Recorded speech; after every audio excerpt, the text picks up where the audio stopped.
नमस्कार दोस्तों, logical Hindu YouTube channel में आपका स्वागत है। दोस्तों, ये किस्सा है नागा साधुओं का, सिकंदर महान से उनकी मुलाकात का।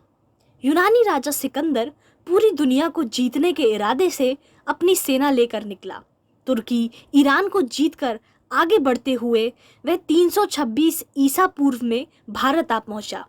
सिकंदर ने प्रण किया था कि वह दुनिया के आखिरी छोर तक अपना राज्य कायम करेगा, भले ही इसमें उसकी सेना उसका साथ न दे। खैर, उसकी ये महत्वाकांक्षा कभी पूरी नहीं हो पाई। भारत में युद्ध के दौरान घायल सिकंदर 323 ईसा पूर्व में बेबीलोन में एक दर्दनाक मौत मारा गया। अपने पूरे शरीर पर भभूत लगाए बिना वस्त्र के घूमने वाले नागाओं को आपने जरूर देखा होगा। कुंभ के मेले में, तस्वीरों में या खबरों में।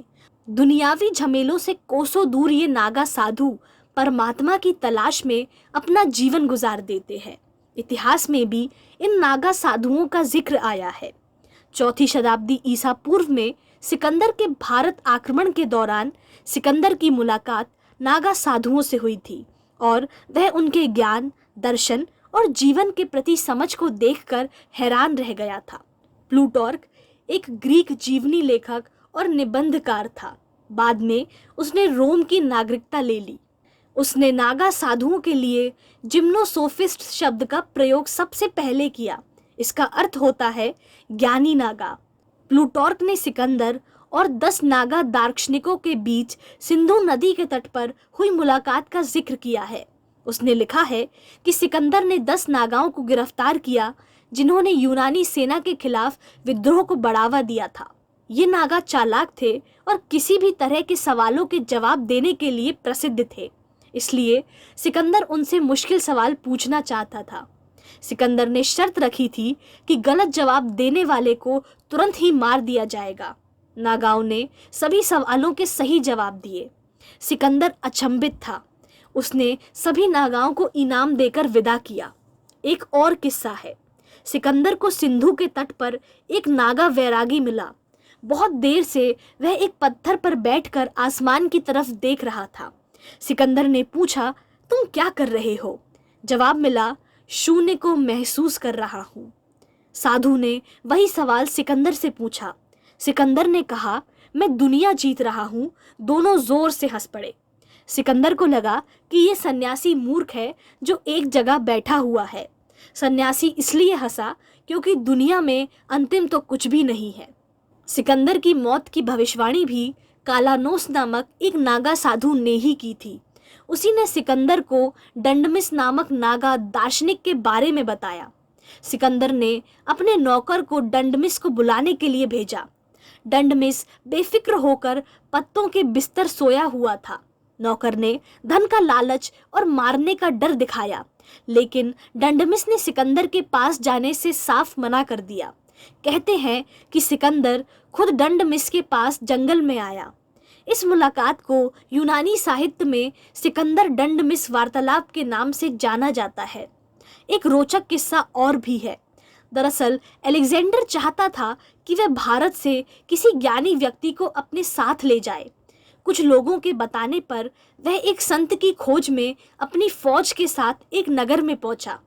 वहां उसने देखा कि एक संत बिना कपड़ों के पेड़ के नीचे ध्यान कर रहा है।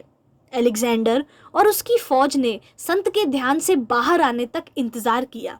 जैसे ही संत का ध्यान टूटा, पूरी फौज एक स्वर में नारे लगाने लगी, Alexander the great, Alexander the great. संत उन्हें देखकर मुस्कुराया।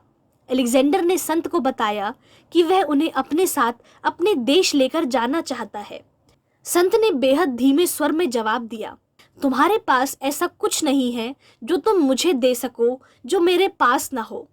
मैं जहाँ जैसा हूँ खुश हूँ। मुझे यहीं रहना है।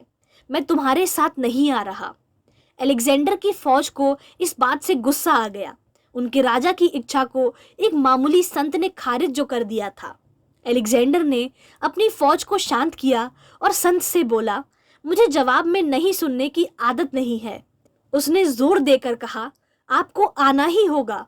इस पर संत ने जवाब दिया, तुम मेरी जिंदगी के फैसले नहीं ले सकते।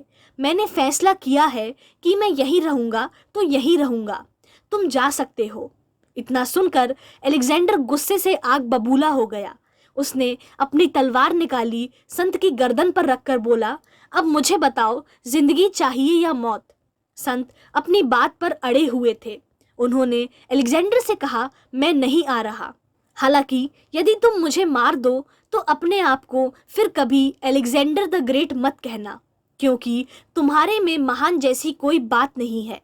तुम तो मेरे गुलाम के गुलाम हो। अलेक्जेंडर को यह सुनकर झटका लगा। यहाँ एक ऐसा व्यक्ति है जिसने पूरी दुनिया को जीता है और एक नंगा व्यक्ति उसे अपने दास का दास बता रहा है। अलेक्जेंडर ने पूछा, तुम कहना क्या चाहते हो? संत ने जवाब दिया, मैं जब तक नहीं चाहता तब तक मुझे गुस्सा नहीं आता।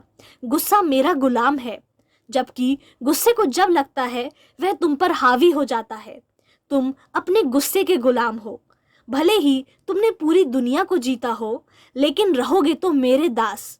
यह सुनकर अलेक्जेंडर दंग रह गया।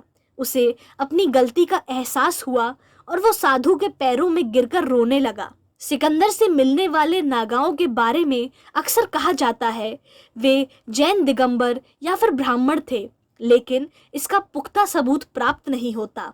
भारत की इस पावन भूमि को अपने वैराग्य, ज्ञान, चातुर्य से परिपूर्ण बनाने वाले इन नागा दार्शनिकों का इतिहास पढ़ने और ग्रहण करने योग्य है। मैं आशा करती हूँ आपको ये वीडियो पसंद आया होगा। हमारे चैनल लॉजिकल हिंदू को सब्सक्राइब करना ना भूलिए। धन्यवाद।